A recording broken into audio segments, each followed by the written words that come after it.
इसलिए मैं आपको धन्यवाद करता हूं। श्री अनुराग ठाकुर। धन्यवाद सभापति महोदय। पूरे देश की निगाहें बजट सत्र पर थी। राष्ट्रपति अभिभाषण के माध्यम से हमें पता चलता है कि क्या सरकार सोच रही है, क्या सरकार ने पिछले 5-7 वर्षों में किया है।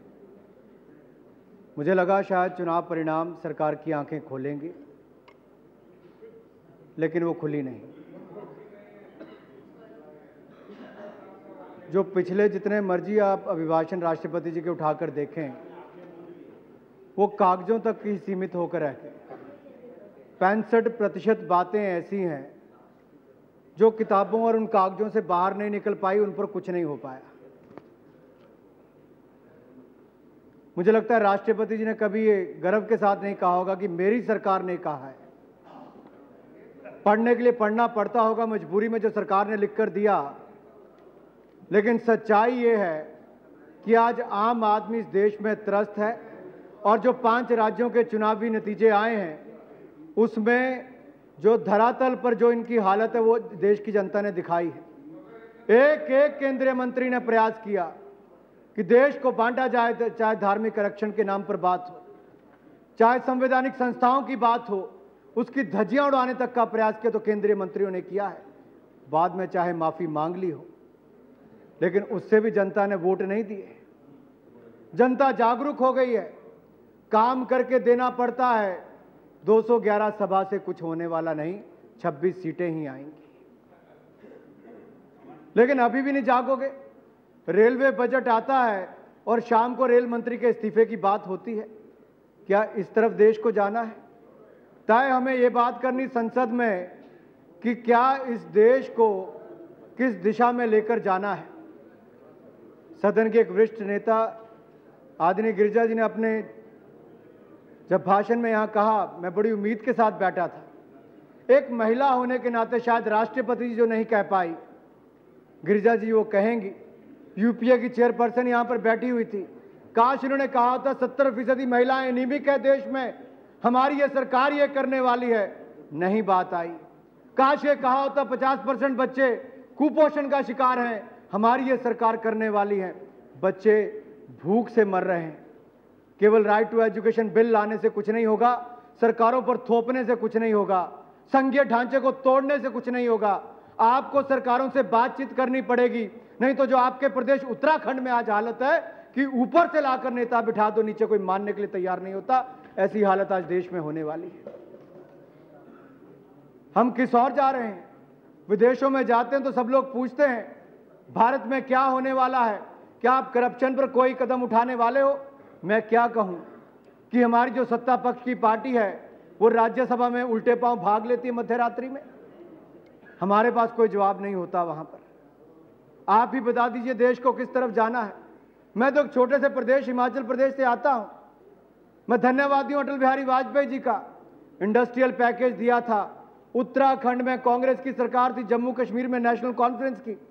केवल प्रेम कुमार धूमल जी के कहने पर भाजपा की सरकार को नहीं दिया, तीनों राज्यों को एक बराबर दिया था, 10 वर्ष के लिए दिया था। कांग्रेस की सरकार आई, आने के बाद यहां पर उसको कम करके 10 वर्ष से 4 वर्ष का कर दिया। हम विपक्ष में थे, प्रदेश में कांग्रेस की सरकार थी, वो नहीं बोले, हम विपक्ष में रहकर बोले। प्रदेश की लड़ाई लड़ी, 4 से 7 वर्ष किया, फिर भी उसको कम कर दिया। क्या इस तरह से सरकारें चलती हैं? देश क्या कोई केवल देश की सरकार चलाएगी कि प्रदेश चलेंगे? आज उठाकर देखिए आंकड़े, कौन से राज्य आगे बढ़ रहे हैं। पहले 10 में से अगर 7 राज्य आएंगे तो भारतीय जनता पार्टी शासित राज्य आएंगे।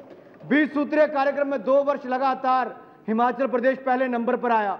पर मैं आपके माध्यम से सरकार से पूछना चाहता हूं, जब रेलवे बजट की बात आती है तो पिछले 64 वर्षों में केवल 44 किलोमीटर रेलवे लाइन बनाई जाती है।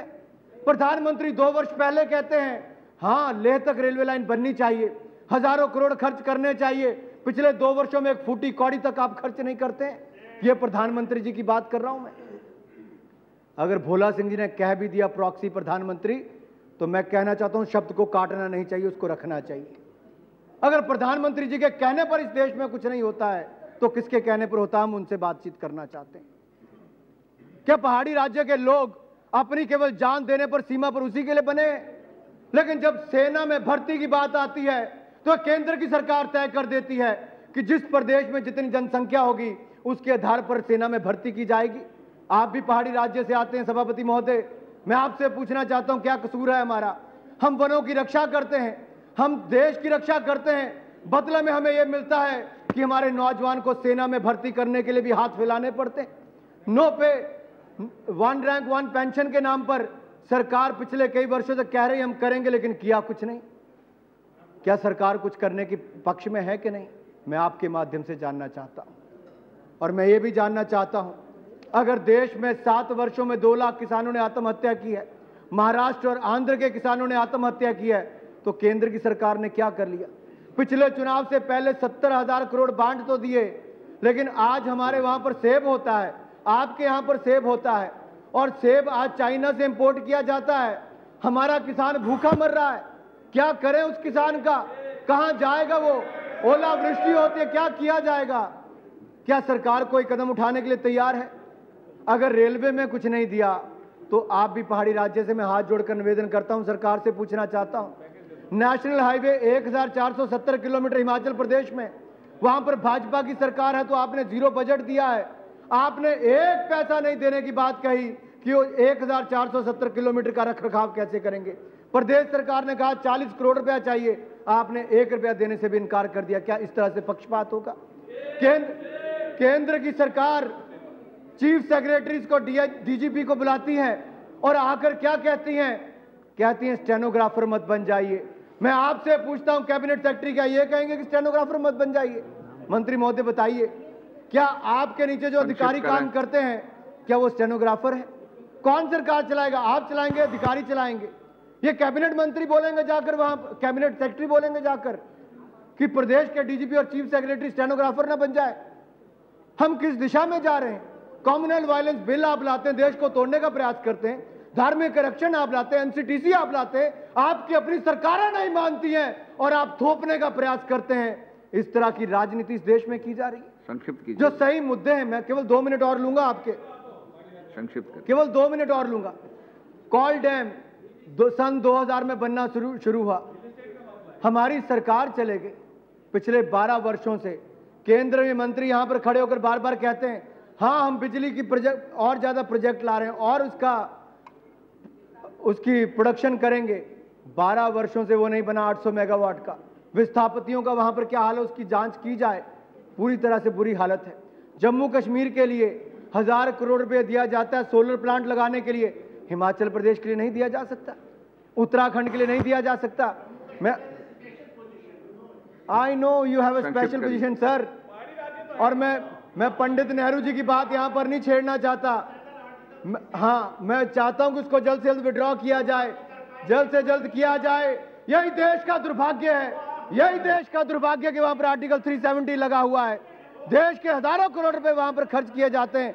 हमने कभी विरोध नहीं किया, हमने कभी कश्मीर के नाम पर विरोध नहीं किया।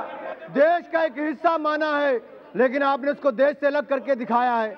यह देश का दुर्भाग्य है कि सरकार ने और देश के पहले प्रधानमंत्री ने वो करके दिया है। समय कम है। मैं केवल इतना कहना चाहता हूं, हिमाचल प्रदेश में मांग की गई कि शिमला के अलावा बहुत दूर दूर से कोर्ट के केस लड़ने के लिए शिमला जाना पड़ता है।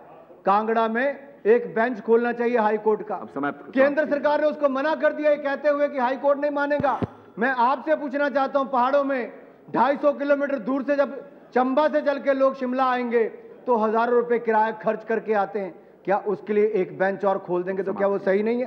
और केवल 2 बातें और कहते हुए मैं अपनी बात को समाप्त कर रहा हूं। काले धन की बात और करप्शन की बात राष्ट्रपति जी ने अपनी बात की शुरुआती शब्दों में कही, लेकिन दुख इस बात का होता है इस सदन के अंदर भी और सदन के बाहर भी ये बात बार बार कही जाती है, लेकिन 2G spectrum, commonwealth game, Adarsh housing, NTRO, ISRO, S band, मैं कितने घोटालों के नाम गिनाऊं आपको, किसके ऊपर क्या कार्रवाई हो पाई है? हमारे केंद्रीय मंत्री जीरो लॉस की बात कहते हैं, इसका मतलब सरकार उसको ढकना चाहती, कुछ करना नहीं चाहती। लोकपाल बिल की बात आती है, आप राज्यसभा से उठ भाग खड़े हो जाते हैं। देश की जनता देखती रहती है, देश की जनता चुप नहीं बैठेगी। राष्ट्रपति जी के माध्यम से ईमानदार सरकार कहने से ये सरकार ईमानदार नहीं होगी।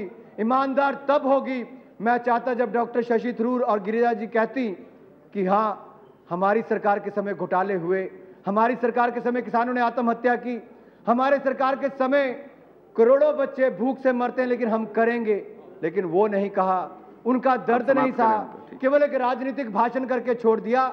मैं आपके माध्यम से अंत में केवल इतना कहना चाहता हूं, इस कुंभकर्णीय नींद से जगाइए। देश त्रस्त है, दुनिया भर की कंपनी यहां पर इन्वेस्ट करना चाहती है लेकिन इस सरकार के रहते हुए नहीं कर सकती। मैन्युफैक्चरिंग सेक्टर बंद होने की कगार पर आ गया है। अंत में केवल इतना कहता हुआ, आपने मुझे समय दिया, आपका बहुत बहुत धन्यवाद और आशा करता हूं यह सरकार जागेगी और देश के लिए कुछ करेगी। Pitambara group, yes.